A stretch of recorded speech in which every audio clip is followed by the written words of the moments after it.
My brush with mental illness changed my life in more ways than I could ever have imagined. Not only did it lead to my recent change in career, it gave me the keys to doors I never knew existed. Before anxiety and depression came crashing into my life, I never really thought about matters of the mind. It's just not something you think about, is it?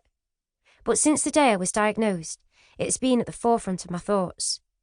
For a short while, I was worried that I would never return to the person I was before, and the truth is, I haven't. I have changed, but I have changed for the better. Although it wasn't the anxiety that transformed me, it was the people I came into contact with at the support group. If it wasn't for Anxiety Anonymous, I wouldn't have made it through that phase in my life. I wouldn't be here in Blossom View. I wouldn't have taken the time to learn about myself, and I certainly wouldn't have had the courage to alter the direction in which my life was going. My mind flits back to the day that I was offered the chance to become a counsellor, and I marvel at how far I've come in such a short space of time. Deciding to commit my life to helping others was a much bigger task than I anticipated. After months of training programmes, revision and educational courses, I finally started to realise just how much is involved with my new career choice. It might not be the easiest job I could have picked, but now that I've fallen into it, I wouldn't want to do anything else in the world. Through Anxiety Anonymous, I have met the most amazing people. People from all walks of life. People who are going through the same things I was going through, and people who have taken the colossal step to reach out and ask for help. I still find it incredible to be on the other side of the circle.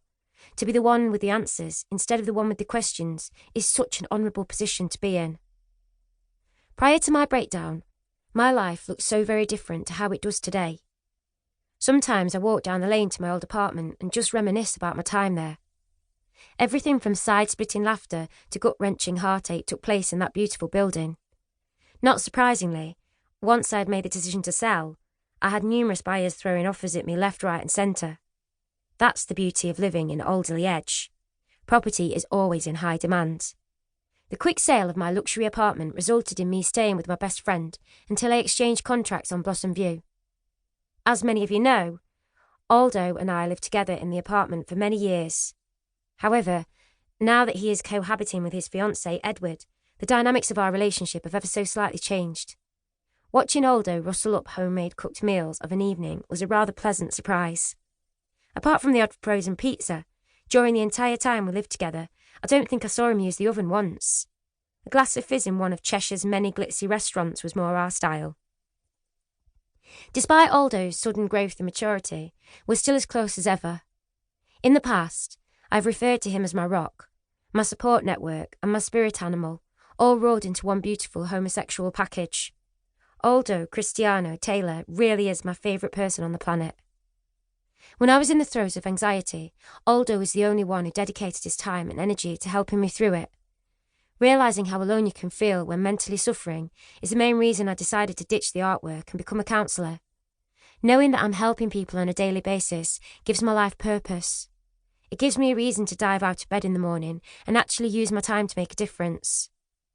I've never believed in fate, destiny, or anything else that was meant to be, but my roller coaster ride with anxiety has made me question my views. In less than a year, I've been through a mental breakdown, sold my apartment, become a counsellor, and purchased a quaint cottage further down the lane. None of these were in my plans for the future, but as it turns out, I'm in the best position I've ever been in. I finally have a purpose, a path to follow, and a goal to work towards. Taking a deep breath, I look down at the keys in my hand and feel my lips stretch into a smile. If the past 12 months have taught me anything, it's that life is like a book. Every day is a new page, every month is a new chapter, and every year is a new series.